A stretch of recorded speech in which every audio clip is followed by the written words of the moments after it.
Ever wondered how much it really costs to start investing, like, with the spare change you barely notice? We're talking about Raiz, the micro-investing app that's popped up on a lot of radars.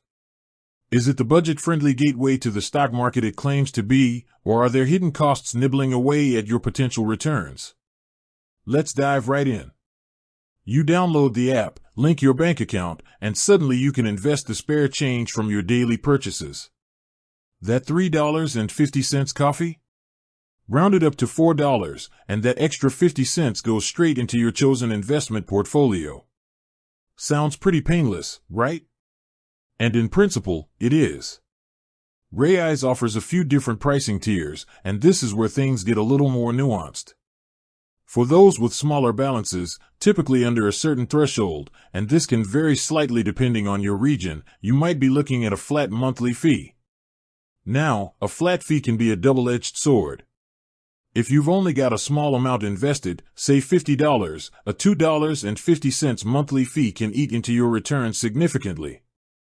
Suddenly, that cheap entry point doesn't look quite so affordable when 5% of your balance is going towards fees every single month. However, as your balance grows, the fee structure often shifts to a percentage-based model. This means you pay a small percentage of your total investment balance as a fee.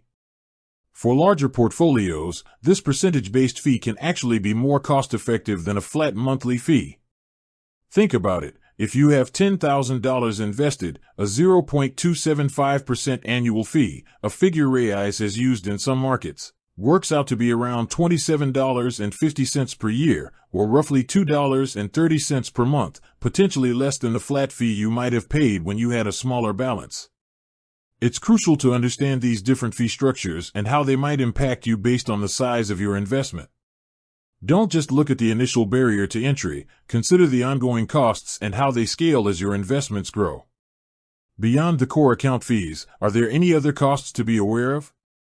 Generally, Raiz aims for transparency, and the main fees are usually well documented.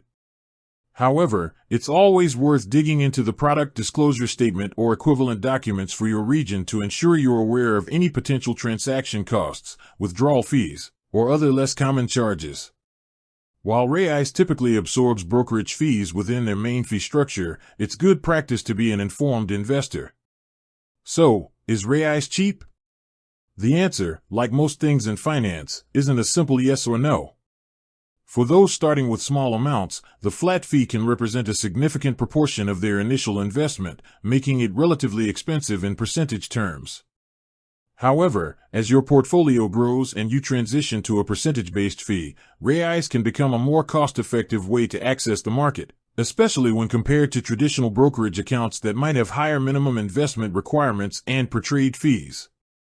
Ultimately, the cheapness of Raiz depends on your individual circumstances, the size of your investment, and how long you plan to invest.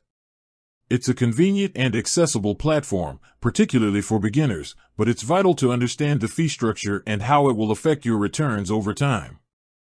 Do your homework, compare it to other options, and make sure it aligns with your financial goals. With that said, thanks for watching and until next time.